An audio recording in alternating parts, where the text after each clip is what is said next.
Appreciate it. That's a lot of misters. Thank you guys for coming out on what is going to be a fun weekend, I assume, right? We're even going to get to enjoy it this time, so really, really appreciate that. I think the reason you guys all came out, either someone told you to come out, or you knew we were going to give food away, or alcohol away.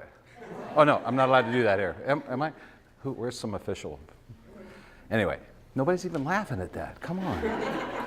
So look, let's have a little bit of fun. I'm going to take you through just some things that I've learned through my many years experience, give you a little sense of what those experiences were all about. I'm going to apply it to CPK because it's been a transformational journey.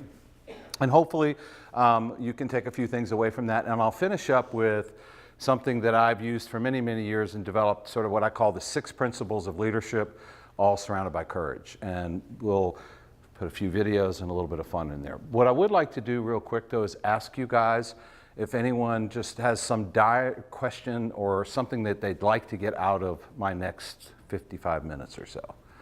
Come on, somebody raise their hand and ask me something. Okay, I'm not going to give away any gift cards today.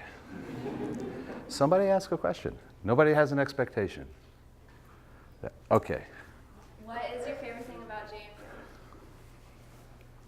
The Hart School. You know, the truth of the matter is, what I've found is, I was here many, when the school was very small, and what I find is the students that graduate from JMU are typically some of the hardest working young people that I see, and I get to see a lot of college graduates. And so I think it's a credit to the students, and it's a credit to what the university breeds. So, and it's exciting to see how much momentum the university has. So, all right, so I want to just start off by saying I have 2 concepts around leadership that I'd like you to think about. And the first one is, if, this will go down on my tombstone for sure. I have a saying, it goes like this: so goes the leader, so goes the rest.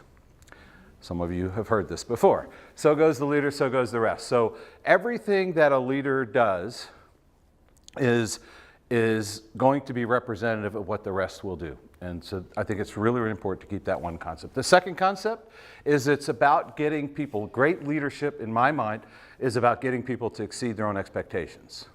Now I want you to think about that for a minute. How do you get somebody to exceed their own expectations if you don't really know your own expectations? And I am really hot. I knew this was going to happen. It's hot in here. Right? So I want you to just keep those 2 themes in mind. Now, to give you a little bit of a sense, some of you have heard this that have heard me speak before, just to give you a little sense of my background over the last few years, while the introduction sort of talked about, I was not born in the Shenandoah Valley, but I lived here for a long, long time. I was born in the Netherlands, immigrant, came to Virginia.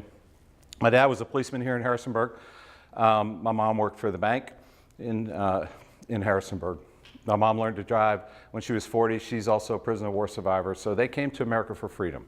And I think it's important to note that everybody's career takes different paths. Mine was one that didn't start out really, really pretty. My time at JMU, I have to tell you, I hated this place. I've said it many times. Not because it wasn't a great place. It was because I had to do it when I could do it, because I had to work if I was going to do anything. So when you hear the story about being in the poultry business, the truth of the matter is one of my very first jobs was right across the street here that used to be a Howard Johnson's. And most of you probably don't even know what Howard Johnson's is, right? So that's where I started as a dishwasher and a busboy and short order cook and a bunch of other things. But roll forward, and so I got the opportunity to be in the poultry business, specifically turkeys, not chickens. And that was where I learned much of what I think has helped develop me to be who I am today. Largely because I started at the bottom. I started as, I tell people this all the time. I ask people, have you ever hung a live turkey on a shackle? Have you ever worked in a blood tunnel with a knife? Have you ever worked on a deboning line for hours on end at 10-hour shifts? Well, those times, as much as I hated that, really helped formulate who I am today. Because at the end of the day, it wasn't just like I was a trainee, but all I was in those days was an extra set of hands. There was someone not there, someone who was sick, whatever. But roll forward, I took every opportunity to have the right attitude and to be ready for the next place. I never knew that that was going to come. And I think that's really important to note, particularly for you all, as you start thinking about your careers and your life and what are you going to do, is be ready be ready for the next step, and you never know when that might come. And in my particular case, it's a long story, but basically I was not necessarily ready. I got thrown into a pool in a crisis situation, and that's how I got to be in management within the organization, and ultimately ended up owning a small part of the company as we were able to acquire some other companies. You roll that forward into other businesses that I've been into, it really taught me a lot about how to deal with people. How do you actually, in a leadership role, move an organization forward? And it's really about taking care of people. That's the center of the theme around what I'm going to talk about today. So, with all that said, the first thing that I would tell you is that no matter what you do in any organization, the foundation has to be around the people in a very genuine, transparent way. And what does that mean? Well, in the case, I would say hire them right and train them right. Let me tell you about hiring right first. Hiring right, that sounds really, really easy. In our organization, and I'll take you through some of this journey, but we were in a position where it was a company that was in decline, great brand, but it had gone very much in decline during the mid-2000s. Very autocratic in nature in terms of the way the company was run. I take a very collaborative approach. And one of the things that we did in the case of the servers was we changed our model around to deal with it in terms of hospitality, not just being a server. And so one of the things we learned and changed very early on is you need to be people that enjoy people. So today at California Pizza Kitchen, we hire people for their attitude and if they like people first. We'll teach the skill. Because what we found is we had a whole bunch of servers that would go through the motions, but they weren't really satisfying the promise that we give people with their hard-earned money. So today we hire them for attitude. So when I say hire right, in every position that we take, the first thing that we look for is attitude, commitment, integrity, and passion. So, and then once you get them in, you teach them the skill. And then the next thing is to treat them right. And what do I mean by treat them right? When I say treat them right, it's create an environment. Today, I believe that organizations have to create an environment where the people feel valued, a part of the organization, they have a voice, a real genuine voice, and that they get to participate in the vision by being a part of the vision. So many organizations end up talking to people or at people versus talking with people. And it's another center theme is that in a leadership role, it's about creating partnerships where we have responsibilities to each other and we understand what those are. And creating that environment where you give them a voice. Because here's the thing, when people feel like they can buy into the vision because they had a little bit of say in it, right? They know that they can have a voice. They will be and take the journey with you and carry out the overall mission of the organization when you're not watching or you're not there. In case of us, we've got almost 300 restaurants in 16 countries. So it's not, we have to get that message through, right? And when I talk about establishing a common vision, when I went into CPK, as I said, we were in decline. The first thing I did was seek to understand what with the people in the organization, what were we doing? What had we been doing? What do we believe in? What should we be doing? Started to ask those questions. And I went around and talked to every single manager in our system. I then, shortly as we were formulating where the vision needed to go, if you've got long tenured people, most of the time the people on the front line are going to tell you, A, what you're doing right, B, what you're doing wrong, and C, what should you change? And so that's what we did. And then I went out and talked to every single manager, not just general manager, and got more information. And once I started to formulate that strategy and vision in conjunction with the people in our support center, research in terms of our guests, lapsed guests, current guests, we actually started to create this vision. And then I went around and did 50 plus cities and talked to over 5,000 employees. And what I did was there was a lot of things we had to change that were not easy, things that were taking away things from the team members. And so how do you do that and try to create a unique and special culture? Well, once we've got informed in terms of what the vision should be, we actually went out in the white tour and would say, look, if you have this situation, what would you do about it? And people start to answer their own questions. Let me give you the example, the best example I could give you. This is a true story at California Pizza Kitchen. When I got in there, again, we were a company that tried to do things for people monetarily, and yet it was at the expense of the overall company's performance, and ultimately was one of the reasons that the company was really suffering from a profitability perspective. So if I ask the question, when you have gross sales, what do you think that before you got to net sales, what our biggest expense in the company was, X food cost and labor cost? What do you think it was? Somebody. No, I said take labor and food cost. What do you think the biggest expense was to get to net sales? Well, I'll answer the question. It was employee meals. We spent almost $40 million in employee meals. That's a lot of money, right? So now we're going to go and say, we're going to take this away, or at least partially away, not totally away.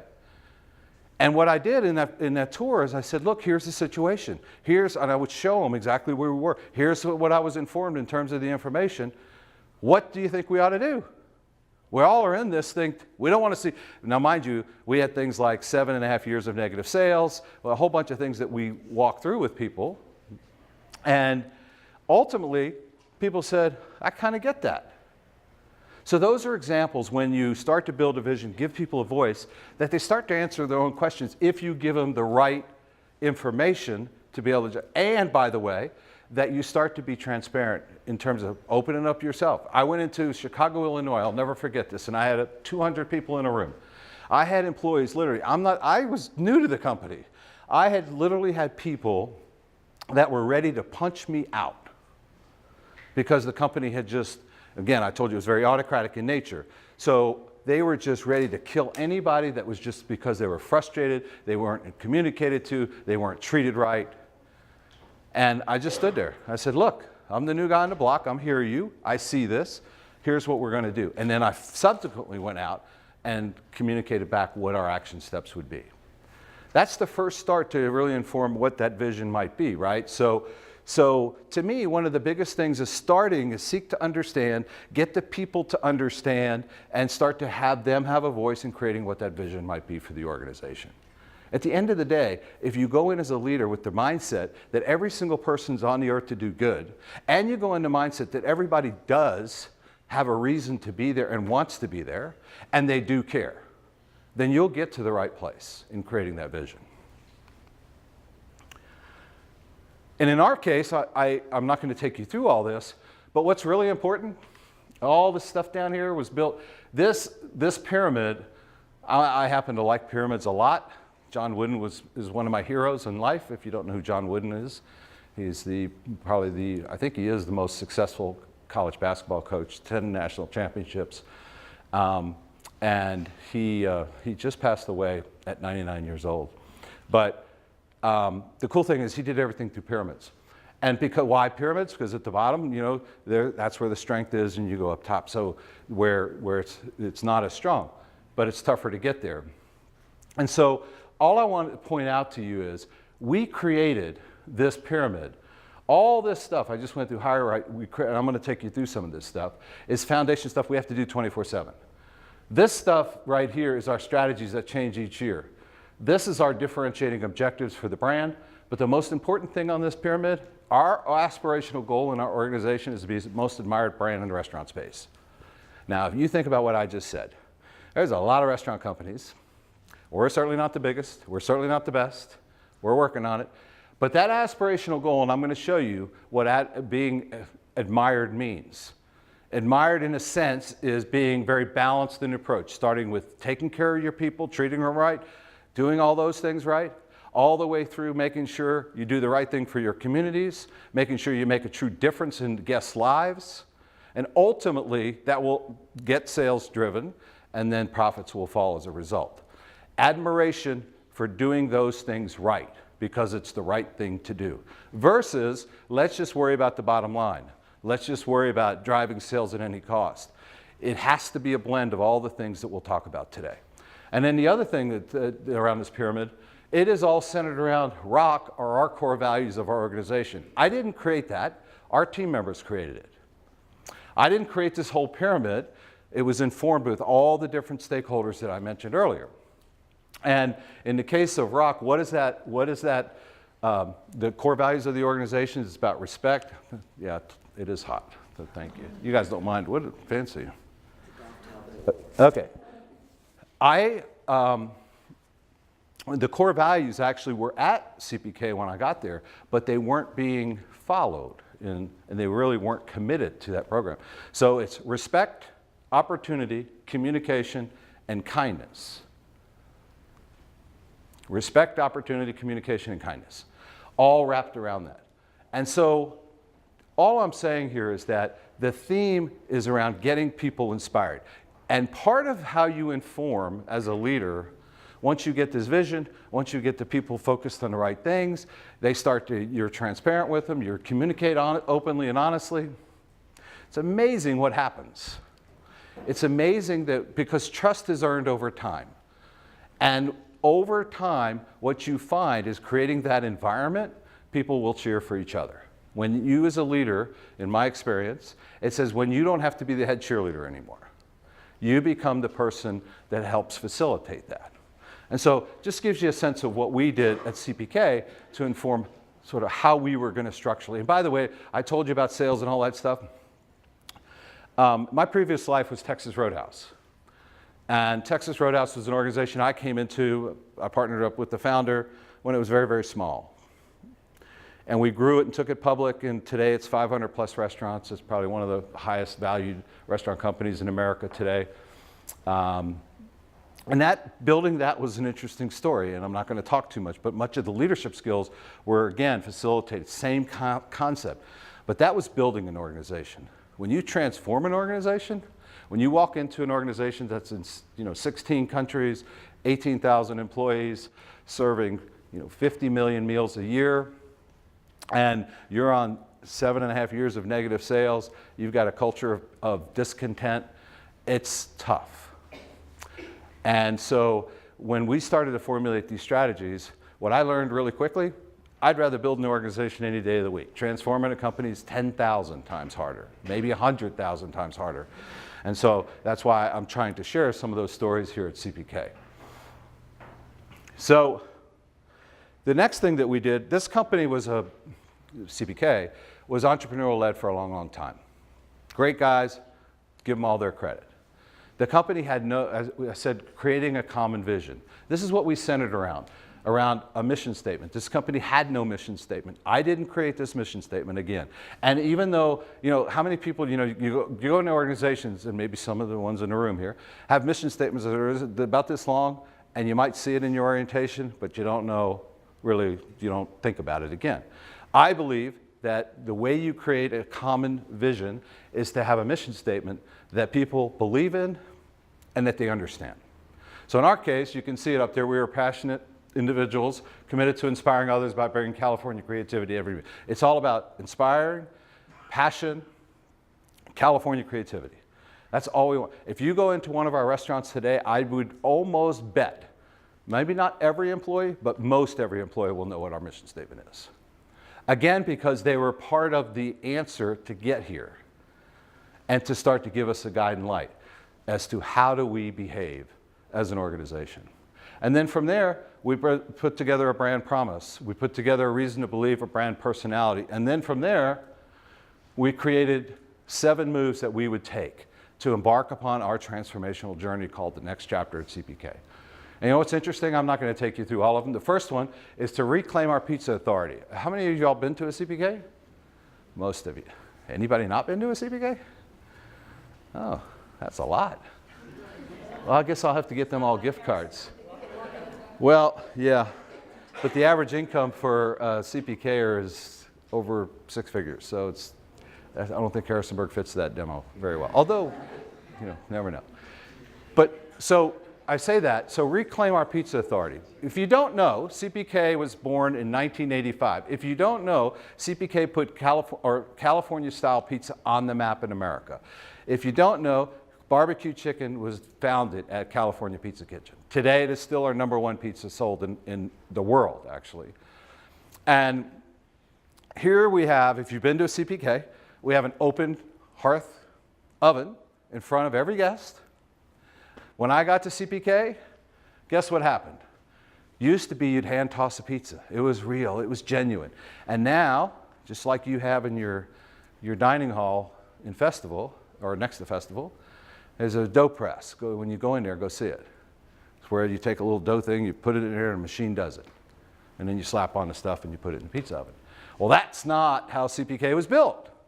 And in fact, the whole process then gives you a halo effect of that genuineness of what put CPK on the map was totally astray, because now we're using some machine where we used to hand toss a pizza, then we spray some nasty spray on it, right? And there's no human interaction to any of that experience. So in that particular case, we took the approach that we need to reclaim our pizza authority. We need to go back and hand toss pizza. We need to go back and fix our pizza relative to today, at the time 2011, from 1985. I'll give you another little known fact. While we did all that barbecue chicken pizza, you know what the sugar content and corn fructose was in the dough of CPK's product? And I'll answer the question, but in 1985, when pizza was, those days, the dough itself was the carrier, it was the flavor, helped the flavor profile of the toppings on the pizza. Today, dough is nothing more than a carrier to get the flavors from the toppings on the pizza. So the answer to the question was, here we are in 2011 trying to compete with everybody doing lots of different things around pizza. It's a fast double-digit growing category, and guess what? We've got a product that starts with 18% sugar. Think about that one. Don't tell everybody that, okay? Today, it's all natural. There's less than 2% sugar in the product. So we did all that change. We went back and we had to do all the things to get back to best ingredients, fresh, do it in the house. But you know how I approached that whole program? It was around people. So what we did is we created a program, our Certified Pizza Chef program. So they're in front of the guests. We have 4,000 plus a week in every restaurant. So we went back and said, all right, we're going to hand toss this pizza. We're going to teach you how to do that. And then we're going to create a system whereby you can grow your own career. So now you can go from being a cook at CPK, of which we have tons of them that are over 20 years, and we're going to give you a way to, you can become a certified chef at CPK. And then we're going to have ongoing validation, which we started to do. In and of itself, that sounds fine. But once they get validated and they get certified, they get their own name on the pizza oven. While they're on shift, they get their own pizza chef's coat. They have a different way to get compensated, which, by the way, was a very minor thing. But then we created an environment where they could share best practices with each other. So in the region in LA, as an example, all those pizza chefs would get together and talk about how do we get better. Remember what I told you, creating environments for people. People start and end all of this stuff. And then we started to compete with each other.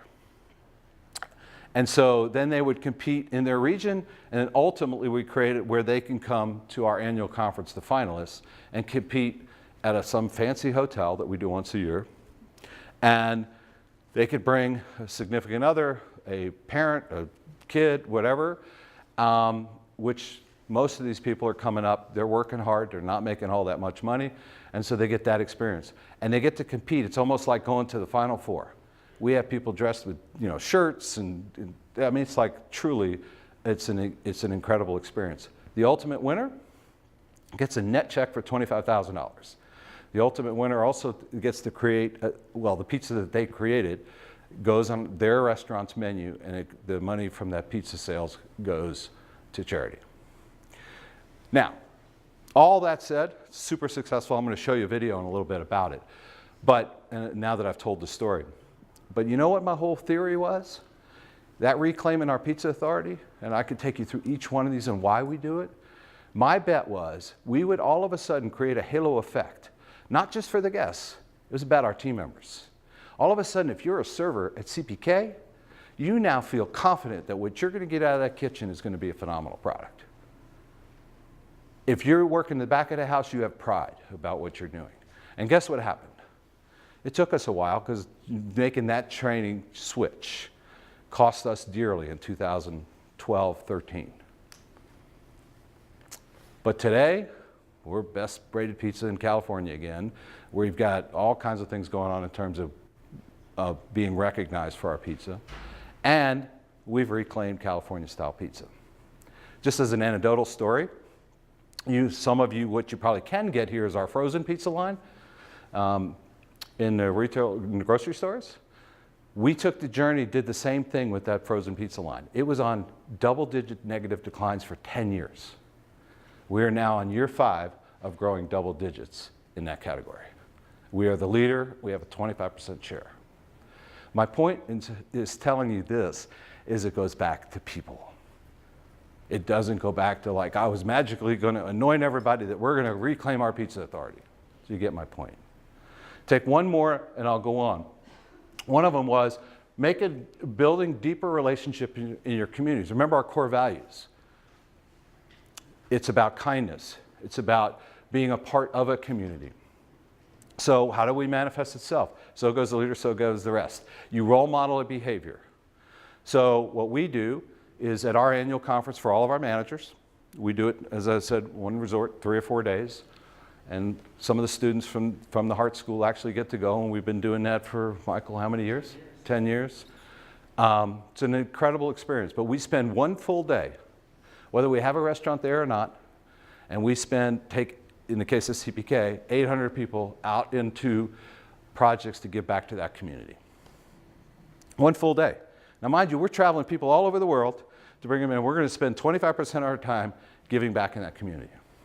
We don't want any PR for it because we want to role model a behavior. And that role modeling behavior is making a difference in people's lives. But guess what? It's really about their lives. And here's the thing. Everybody wins, but I would argue that our team members and our managers and their spouses, significant others, our vendor partners, all of our support center folks that are there, they all of a sudden open their own heart to making a difference in someone's life. And when they do that, they get fulfilled. The receiver of that gift, yes, they win. But that's the mindset you want in an organization if you're going to change culture. And if you're going to change behaviors to ultimately be able to stand a test of time, you create that environment. And guess what happens? They feel phenomenal. They go back to their home city. Guess what? We want them to do that in their community. We don't just want to write a check. We want them to get their team members, their servers, their cooks, their pizza chefs in the community working in that community in a very genuine way. And it is not about getting PR first. It's a big fatal mistake I think many organizations make. It's not grounded in being genuine. And so we call that inspired acts in our company. And we're going to show you one of those as well here in a moment. But my point is all this was informed to try to get us going in the right direction in our transformational journey. And ultimately, as you do that, you start to cultivate trust. You can't walk in and get anointed like I did. I went into CPK, all right, I'm the big bad CEO. Who the hell am I? And why should you listen to me? Trust is earned over time. And it starts with doing all the hard foundational work. It starts with getting people to be a part of that solution. It starts where people feel like they really matter. In fact, we had a whole thing about why they matter. Why do you matter? You have to answer that question, whether you're an accountant, a dishwasher, a pizza chef, or you're CEO. Why do you matter? You can't do that, just say, why do you matter? You have to create an environment where they start to understand because they're informed and communicated to, and they feel a part of what the overall mission and vision is.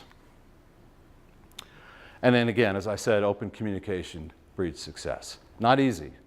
It's not always easy as a leader to be able to take the things you don't want to hear.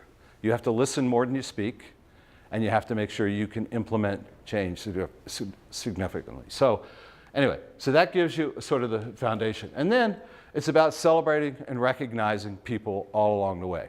People, what I find today, a little bit of recognition, a little bit of a reward, those things go a long, long way. And they need to be a part of who you are and what you think about. This particular thing that I'm showing you now, this little coin right here is called an epic coin. And it's out of the military.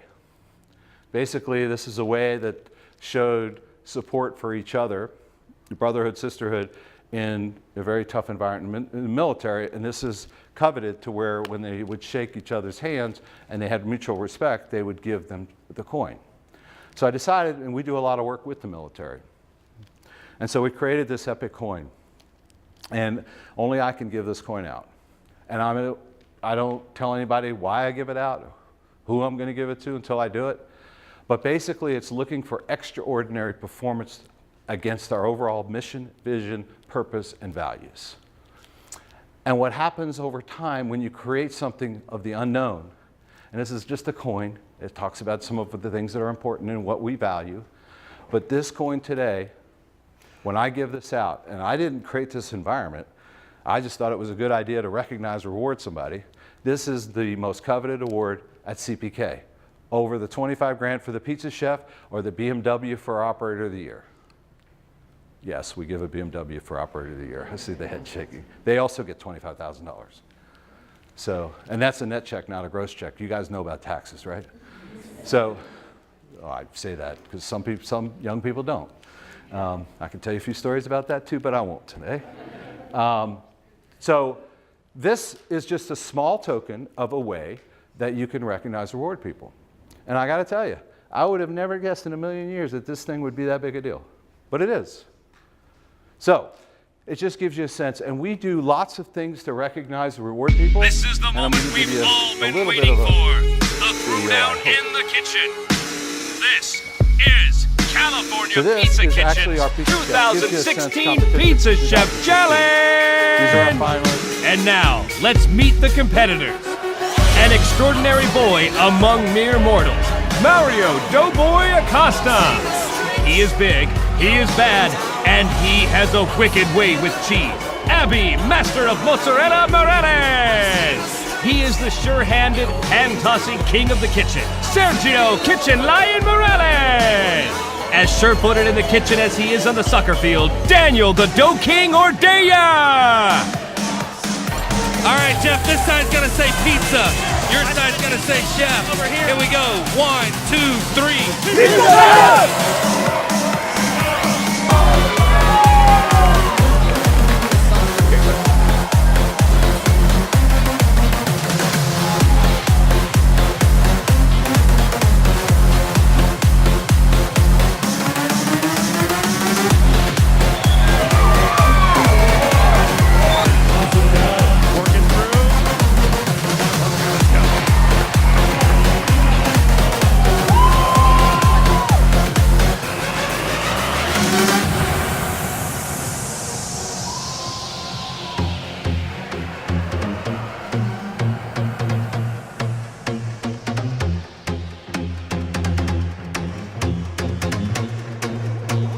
Try doing that. That's not easy.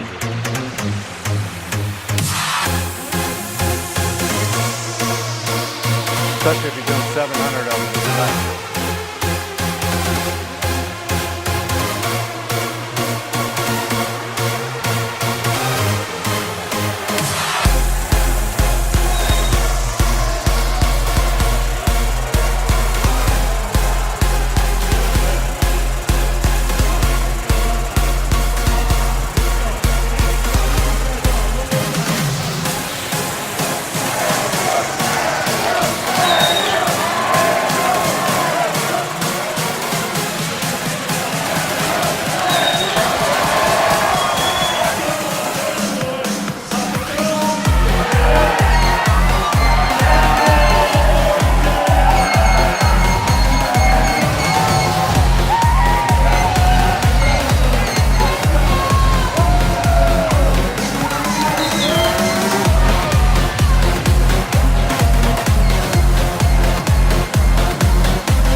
It just gives you a little sense, but I want to share a couple more things with you.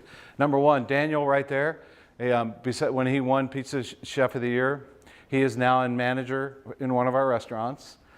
He also became a judge this year in 2017. So each year the winner gets to be a judge that year.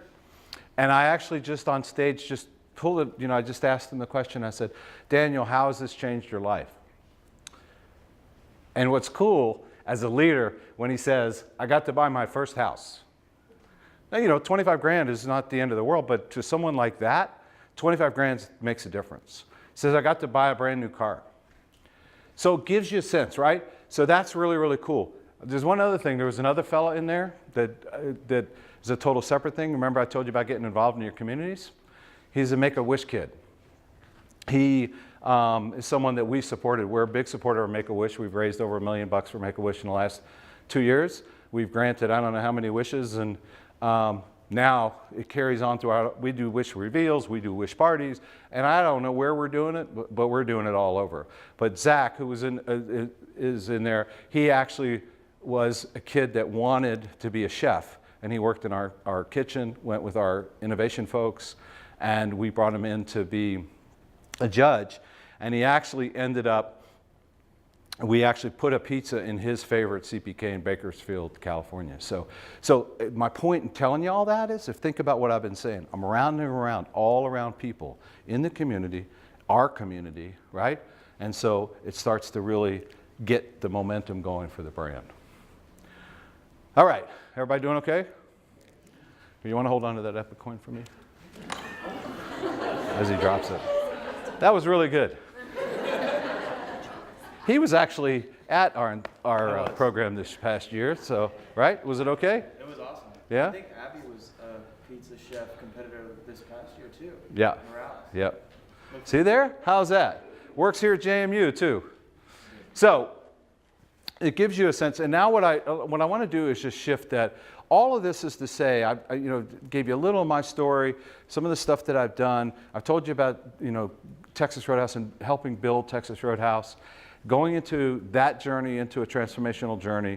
All that sort of informed me to the point today where I've developed the 6 steps of leadership. Right or wrong, you might agree or you might disagree in terms of what they are, but it gives a sense that how I view the world. And again, I give you some of this foundational work as I went along the way, but this starts with the first one, which is the being the best that you can be. Remember I said, to be a great leader is to get people to exceed their own expectations. What that means is, if you've got somebody that is, in our case, is a line cook, how do you think that line cook, and probably has a tough background, comes from wherever he's come from or she's come from, and how do you get that person to think like, oh my God, how do I ever expand my world, make more money, help my family? How do I reach some of the goals that I may have, which might be very, very small? How might you get that person to think about getting outside the boundaries of their comfort zone? Well, there's only one way that I know, and that is to challenge yourself to be better today than you were yesterday and tomorrow than you were today. And so when I say be the best that you can be, it's not win at all costs. It's making sure that you continue to work on yourself. I use the example of a mirror. When you look yourself in the mirror, what do you see? You might think you're the hottest thing on the planet. You might think you're the smartest person around. Or you might really be beat up and just say, I'm not happy with myself. All of those things, I think, to be better today than you were yesterday is to look yourself in the mirror and say, here's what I'm proud of, here's what I'm good at, here's what I'm not so good at, and here's what I need to work on. And no matter what you do in life, in the leadership role, I think you have to challenge yourself to continue to learn, be better every single day. Because once you do that, then you can start to create an environment for people to be able to get outside their comfort zone as a leader. And so it's a challenge that makes it hard, because you get so busy in your day, or you're so tired, or whatever it might be, that you have to do that if you want to be a great leader. And all of us, I get tired, and I'm not always working on myself, but I try. And so it's making sure that you're in that, self-actualization mode of being better today than you were yesterday. And once you do that, life gets a whole lot easier. The second thing is to dream big. Now, you might think, why in the leadership thing are you talking about dreaming big? Here's the thing. If you have nothing to shoot for in life and have no specific thing that you want to do, And most people, by the way, it's part of the problem in America, most people don't have dreams, or they do have dreams, but they're usually really small. What I'm saying in leadership, just dream big. If you don't have something to shoot for in yourself personally, how are you going to get anybody else to get better? I don't care if you want to be, you know, I was going to say President of the United States. I'm not sure anybody wants to do that these days. But if you want a big house, you want, whatever it is, at least set those targets, because you can start to judge yourself against having dreams and dream big enough. And that will help inform how you behave as a leader. You can disagree, but I promise you, if you think about it and you get to be better each and every day, pretty amazing what starts to happen. And the third thing is to lead with your heart. Remember I was telling you about the poultry business? One mentor in life that I had here, big old German guy. Sadly, he passed away of Lou Gehrig's disease, but he was the meanest SOB on the planet. That guy used the F word about every other word, and he was one of those guys that everything was done from a negative perspective. You didn't do this right, you didn't do that right, but he didn't do it in that tone.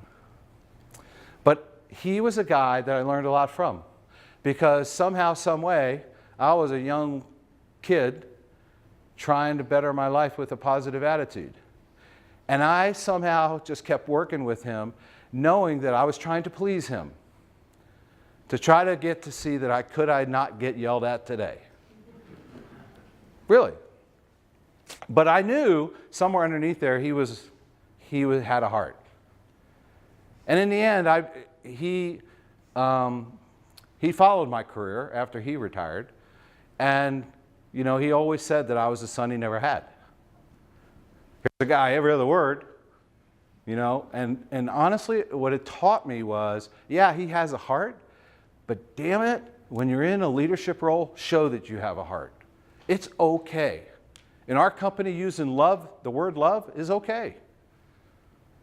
I think it's really important in the end of the day that people see whether you really care. I use this line all the time. I don't care if you went to kindergarten, or you went to James Madison, or you went to Harvard Business School.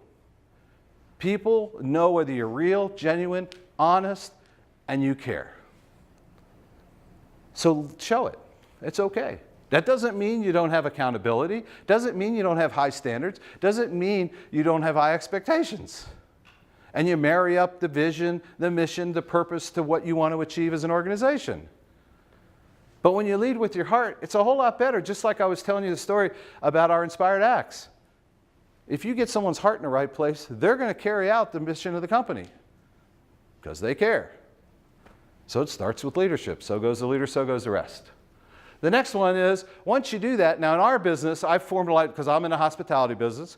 Most people in our business learn from the ground up. Most people start like I did. It's changing ever so slowly, but it's changing. But what happens is I talk to first-time managers all the time. And you know what? They typically, we have changed this process because it's all about development for folks, putting them on a career path, making sure we communicate that. But what happens is they're really good at whatever the skill is or the expertise that they have.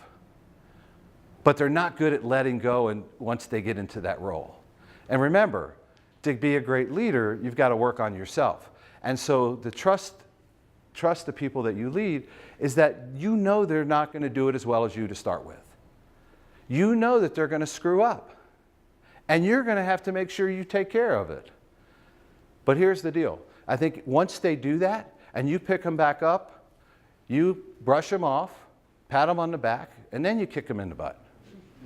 And I say that truthfully is because you have to have the environment where you start to trust people.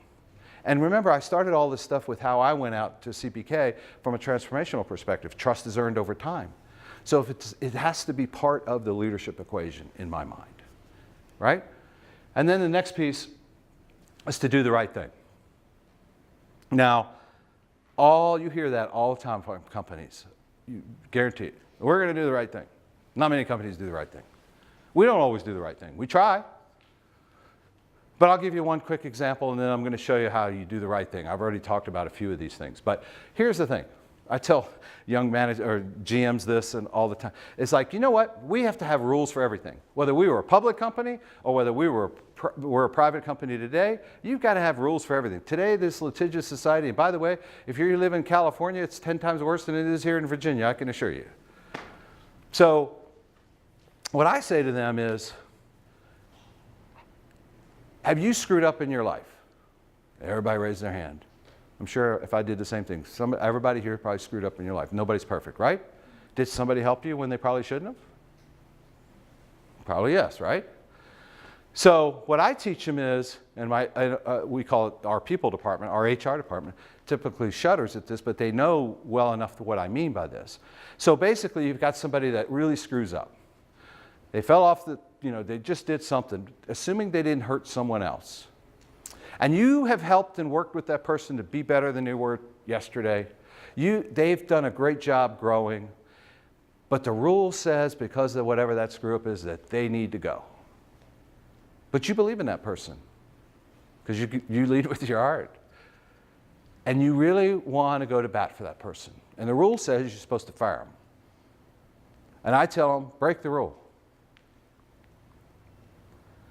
Because sometimes you don't do it all the time, but when you break the rule, that person that you've given that opportunity to, 99% of the time is not going to do it again. In fact, they'll be forever indebted to you.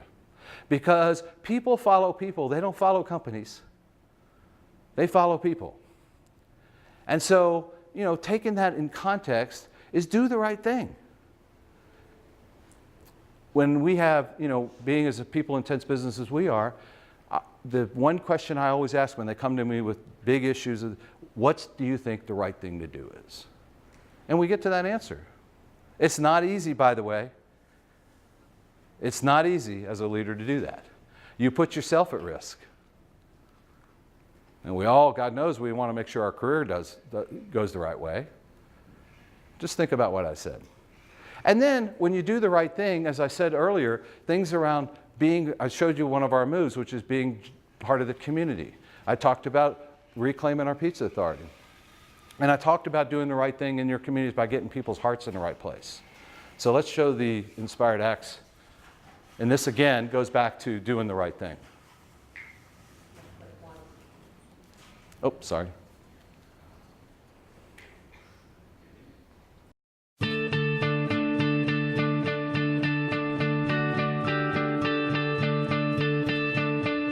Inspired Acts is a program that is all about our engagement with the community.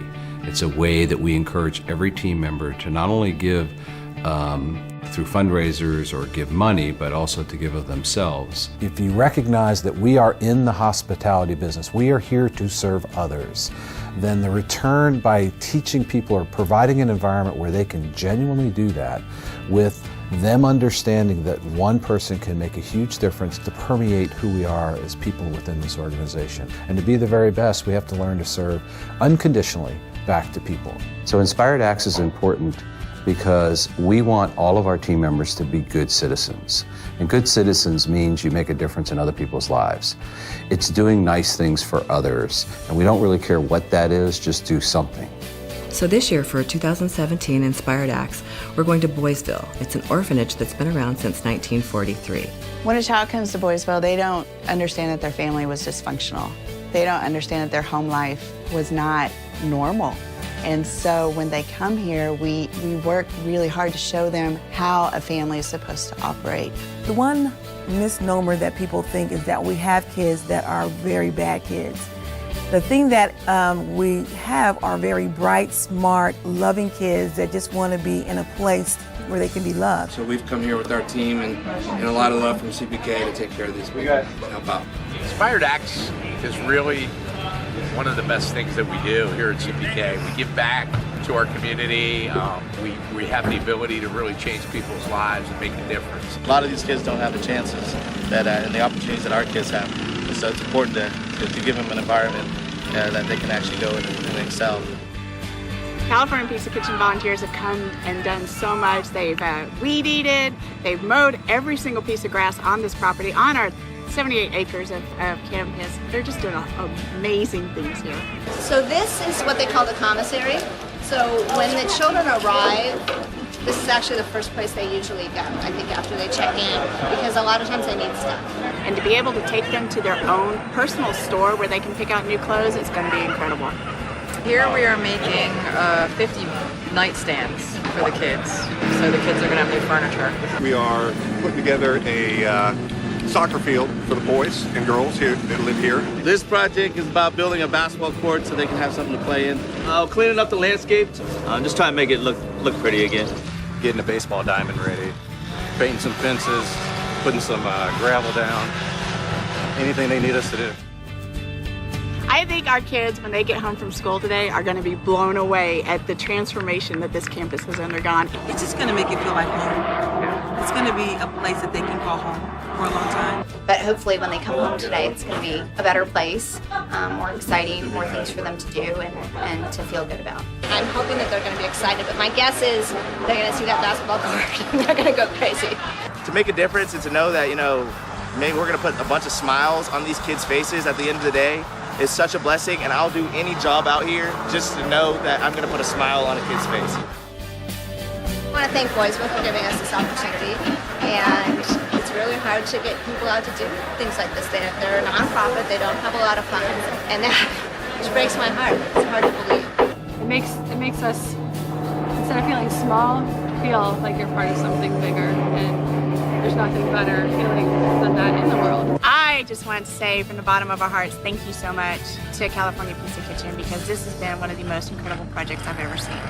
I'd love to say thank you for what you've done, and I've said this over and over. It's quite overwhelming to know that all these people came out to help little old Boysville.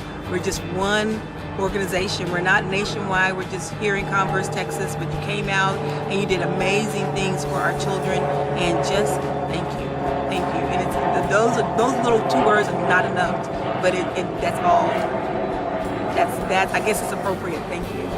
Thank you, CPK!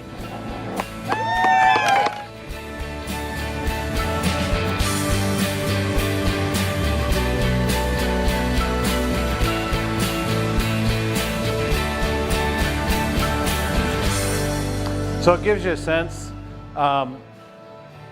Doing the right thing. We usually give about $1 million back in the community for that one day. It's a lot of money, but it's a lot of effort. But you know who's the winner? It's not Boysville and all those kids. They're winners, but it's our people. It's by doing the right thing. I'm almost done here, and the last thing, and most importantly, is that as a leader, what I've learned is to serve the people that you lead. It is about an upside down triangle to where, it's not me at the top. I'm there to serve 18,000 employees. How do I clear the path to make their journey easier? How do I create an environment where they feel valued, part of something special, and want to be there? And making sure that all those things are balanced to ultimately drive the organization to be successful. And all organizations want to make money if you're in a profit business. But at the end of the day, the foundation has to be built through the people, and you have to serve those people and create an environment where there's trust in their leadership and that they know that they can count on you. They know that when they're in their restaurant, that they're going to get the support from us as a leadership team. And people forget that. They think, oh, I'm the boss now. Those days are long gone. The accountability is there, but the amount of responsibility that you have as a leader becomes exponentially bigger as a result of making sure that you take care of the people that you lead. And then the last thing around that, it takes courage. Leadership, that's the reason there's only one CEO in a company, because it's not easy to be a CEO. It's not easy to make the decisions and balance all of those things out to be admired. Our aspirational goal at California Pizza Kitchen is to be the most admired brand. We've got a long way to go. But I'm really proud of the fact that our results speak for themselves. In a tough environment, which we're in a very difficult environment, the toughest in my 30+ years in the industry is right now. But yet, you keep those foundational things going in the right way, you'll continue to be successful. But it takes courage. It takes courage not to start to take away those foundational items around your people as a result of the market being terrible. You need to make sure you preserve all those things, communicate those things, because at the end of the day, people will make the right decisions if you create an environment where they can. And so many organizations forget that. But that takes courage. It takes a lot of courage. So, last thing I want to say to you is, hopefully you've gotten a little something out of this. Hopefully you now see why I say so goes the leader, so goes the rest. As a leader, you set the pace, you set the standard, you set the expectation, and you need to role model behavior. As a leader, you need to make sure that you are serving every single person, not the first line of managers or senior managers, but every team member. In my particular case, I try to do it everywhere I go. The first thing I'll do is go back in our kitchens and shake their hands and say thank you for what they do. And taking the time to take those 15 seconds to look them in the eye and say, I appreciate you. As a leader, it's not always the easiest thing. But when done right, the amount of satisfaction, the amount of how you can open your heart and the amount of satisfaction you get into your heart is just incredible. And ultimately, that gives you energy to go on to the next day. Because as a leader, once you create that environment, the energy you get is from the people that you lead. And it's amazing that you can just keep going as a result of that. So as I said to you, our aspirational goal is to be the most admired. I'm going to close with just a short video that will start to define what we look at to be admired. And hopefully I've given you some perspective around leadership. Hopefully you've gotten some thoughts out of it. And there's some value, take-home value for you. So here you go.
So, you know, it rounds out the whole thing. One thing I just wanted to say to you, a lot of those cards and stuff you see was for military folks that are overseas, that we do a lot of work where we write cards to those folks and send out packages. But it gives you a sense, really, what our journey is all about. It's not a CPK commercial. It just gives you a sense of what we're doing in our organization in a very difficult time, in a transformational journey to make our company relevant and make it matter as we go forward. We have, I tell our people all the time, we have the best job in the world. We get to make people happy.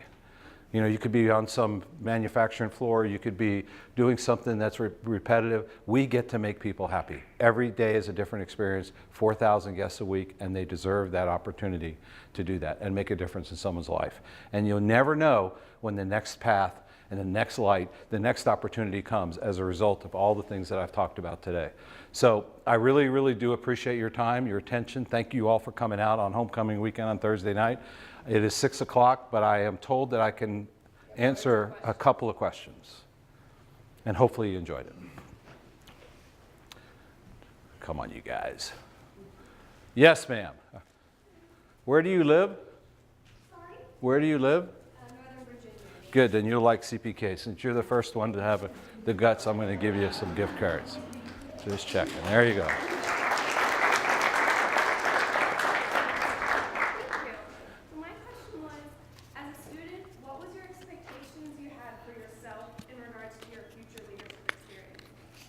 Not many. I was getting through. Be very candid. No, I didn't, you know, honestly, my life, and I don't have enough time to share with you. I have shared it in some of the classes in the hospitality school.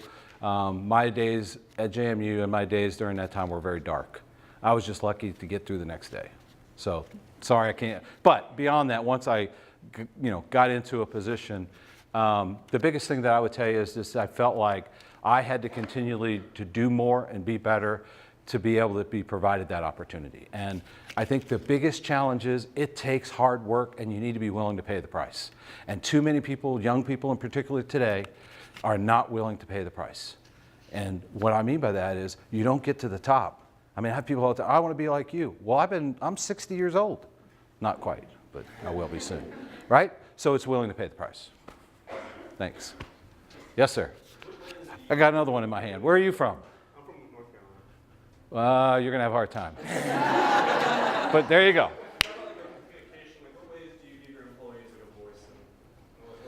Yeah, that's a super question. Number one, I do town hall meetings twice a year, go around the country. Number two, I have in our leadership teams, we have a leadership conference once a quarter where we bring in leaders from around the country, and they're all different positions all over the company, where they represent other folks to have a voice, and we give them a set of challenges or things that we want to get informed about, and they come prepared to inform us, and they get to have a real voice. And then we respond, we react, we give an action plan, and they share it back to the company. We do our annual conference where we bring all of our managers together, and our goal is to give them lifetime experiences they can't get on their own. It's not about sitting in meetings, but we give them an opportunity with all of us to be able to have their voice heard. In our support center, we continually have different levels in the organization that collaborate on challenges. We have people that are involved in, really, if you're an operator, you're involved in almost anything in our organization. I didn't talk about this, a little different. We have an internal foundation. It's a 501c3 called the Kindness Fund that we created, that is led, first Heather and I seed funded it. The idea was to try to create a way that people could help each other and to have a voice to help each other. And today our Kindness Fund, as an example, in Houston, Texas, when we had the floods recently, we had 282 families that we helped beyond just their paychecks that didn't stop, but they lost their home, and we ended up helping all those families as a result. And guess what? We have participation. People give a dime, $1, $10 on their paychecks every other week. Today we have participation rates that are off the charts. It's about 75% of every employee of this company donates to our Kindness Fund because they see that we help each other. We create any chance we can, from kitchen manager in universities to service manager to our pizza chef. We create all the environments where it's about the people, it's about their particular area, and how do they share those best practices. And I can go on and on, but I was actually going to talk about it, so thank you for the question. Yes, ma'am.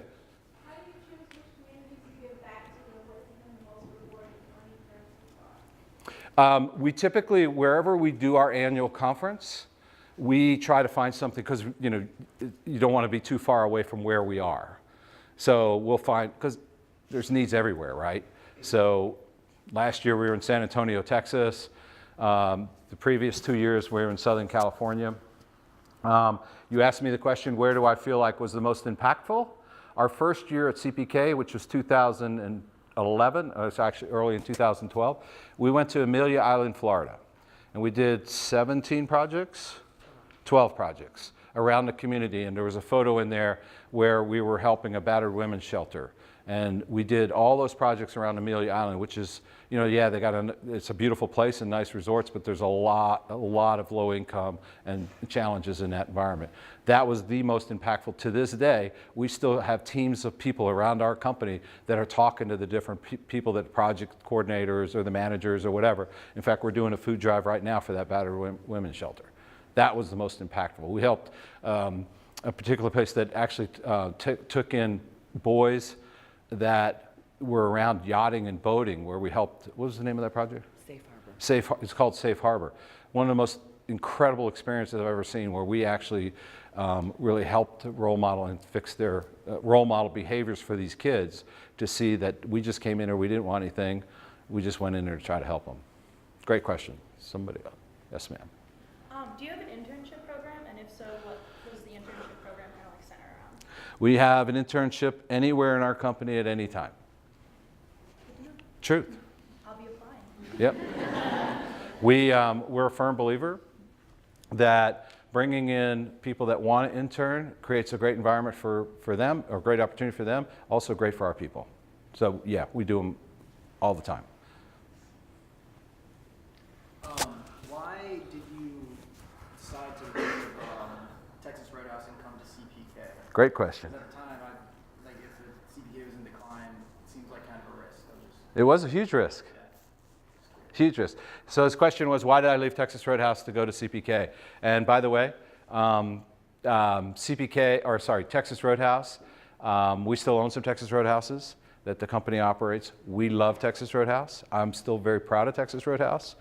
I would have never left. I didn't think I would ever leave. And what happened to me, exactly what I said to you guys just a few minutes ago. I continually challenged myself that I want to be better.